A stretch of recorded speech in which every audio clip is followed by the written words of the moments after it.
What's up everybody, it's Galmadex, and today I'll be talking about my top 5 favorite spoilers for War of the Spark from day 1 of spoiler season. Starting off, we have Tezzeret, Master of the Bridge, 4 a blue and a black for a 5 loyalty Tezzeret legendary planeswalker. Creature and planeswalker spells you cast have affinity for artifacts. That means they cost 1 less to cast for each artifact you control. +2, Tezzeret Master of the Bridge deals X damage to each opponent, where X is the number of the artifacts you control, and you gain X life. -3, return target artifact card from your graveyard to your hand, and -8, exile the top 10 cards of your library. Put all artifact cards from among them onto the battlefield. So what I really like about this card, I'm primarily a Commander player. Commander's the only constructed format that I play physically, just like IRL with other players. Other than that, I just play basically pre-releases and drafts. So this card is right up my alley. This is super fun for artifact Commander decks. It's going to fit really nicely into Shroom style decks. First of all, the +2 could drain your opponents for a lot of life. If you're one of those artifact decks that likes to make a bunch of mirror tokens and stuff like that, you could have a lot on the battlefield. Second of all, giving all your creature and planeswalker spells affinity for artifacts could let you go off like pretty crazily. If you have a lot of artifact creatures, you could start doing some busted plays for really cheap. And yeah, last but not least, obviously the ultimate is super fun. It's always nice to play some gigantic cards for free. So, Tezzeret, really fun, really cool card for me. The only reason that it's not higher on this list is because it is the buy a box promo, which means I'm going to have to trade for it because I do not buy that much physical product. All of my money that goes towards Magic the Gathering basically goes towards pre-release and drafting so that I get as much value out of it as possible, because then I'm basically buying those cards but also playing with the cards the moment I get them, with a bunch of other people who are doing the same. Anyways, moving on. Number 4 is Jace, Wielder of Mysteries. 3 blue and 1 more for a legendary planeswalker Jace. He starts with 4 loyalty, and his ability is that if you would draw a card while your library has no cards in it, you win the game instead. +1, target player puts the top 2 cards of their library into their graveyard and draw a card. -8, draw 7 cards. Then if your library has no cards in it, you win the game. So this is really cool. Again, for Commander, my list is going to be very weighted towards Commander and Limited. I would love to hear your guys' lists. But yeah, my list is very weighted towards Commander and Limited cards mainly. And this is one for Commander. I think it's really awesome to get another copy of Laboratory Maniac. That isn't just like a reskin, like it's actually a very different card, but gives us the same very powerful effect of being able to win the game when we draw from an empty library. So that's really cool, because there are people that have built their decks around that win con, and it's always great to get more consistency with your deck strategies. So I think this is super cool for self-mill players, super cool for people who are trying to win with Laboratory Maniac in the first place. I personally probably am not going to play with this card, but I was just so excited for other Commander players that love those kinds of strategies and play those kinds of strategies. There is someone in my play group who runs a mono blue Stitcher's Geralf deck that is a self-mill based deck with a bunch of Jaces in it, and this just slots perfectly into that deck, so I'm super happy for them. Can't wait to see them playing with this and having a lot of fun with it. Moving on to number 3. This is probably going to be the most confusing one for most of you. Number 3 is Ob Nixilis's Cruelty. 2 and a black for an instant. Target creature gets -5/-5 until end of turn.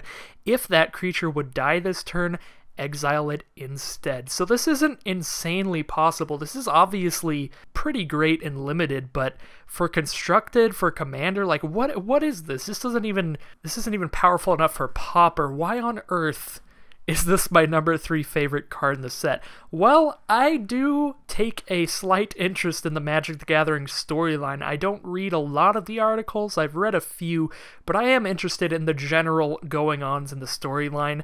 And honestly, flavorfully, I think this card is really, really cool. I love that some planeswalkers are just on Ravnica who've been drawn in by Ral's beacon and just do not care about the war going on. I love that there's more going on flavorfully in this set that's just completely unrelated to the war. I think that's so cool. So the flavor text is, trapped on Ravnica with no affection for either side, Ob Nixilis sought gratification in random acts of torment.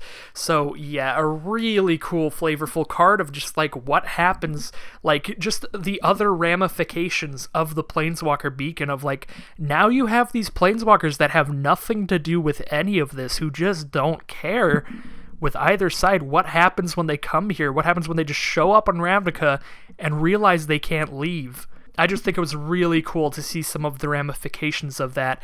And speaking of, I will give an honorable mention to Tybalt's Rager for the same reason, just the flavor text. It's find out who that is. I like its energy from Judith. So it's like, yeah, Tybalt shows up. He's just releasing devils. He's having fun. Tybalt is just a sadomasochist. I think that's the term. I am not super good. I think that's the term for like a sadist and a masochist, which means that he just loves inflicting pain on other people's or on himself. He does not really care. He just loves pain. So he would fit perfectly in the Cult of Rakdos, and I don't think he cares about the war either. So it's really cool to just see like Judith, the Scourge Diva, like a high up member of Rakdos, just being like, oh, what is this? Where did this come from? I wanna learn about this. I need to figure out who this is and invite them to the Rakdos. So it's so cool to just imagine, like, you know, Tybalt's stuck there. Why not, man? Go join the Rakdos. Have a blast. I am sure Tybalt would love it. Moving on, number 2, we have Flux Channeler, 2 and a blue for a 2/2 human wizard. Whenever you cast a non-creature spell, proliferate. So this is a commander and limited card, in my opinion. That's really cool. So this is super fun for commander, I know for sure, because proliferate is a really cool effect for commander. It lets you put an additional counter of whatever kind you want on all your permanents. So if you have a creature with a +1/+1 counter and a planeswalker with a loyalty counter and an artifact with a charge counter, if you proliferate once, you get to add one more counter onto all 3 of those. And like if an opponent's creature has a -1/-1 counter in addition, you can go ahead and put that on as well. Like proliferate is a great ability. It can give you so much value if you're playing the right kind of deck that just has all of these random counters on a bunch of different stuff. The more counters you've got sitting around, like the more powerful proliferate is. And I love the idea of building decks around proliferate, and having the ability to proliferate whenever you cast a non-creature spell could be really explosive in Commander, just because you have the history of Magic at your disposal. In Commander, you have some very powerful cards, and you definitely have a lot of options if you just want cards that are really cheap that will let you cast multiple non-creature spells in one turn.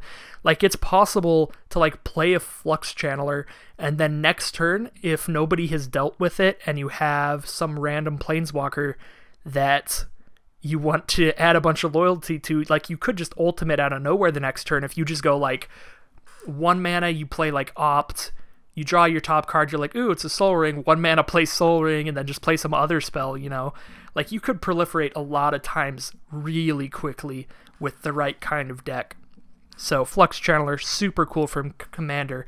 I'm also really interested in seeing this card in Limited. There are a decent amount of Amass cards that are on sorceries or instants, so non-creature spells that, you know, create the zombie army token and put a bunch of counters on it. So I think that this could slot very well into a deck built around Amass, with cards like Relentless Advance and cards like Invade the City.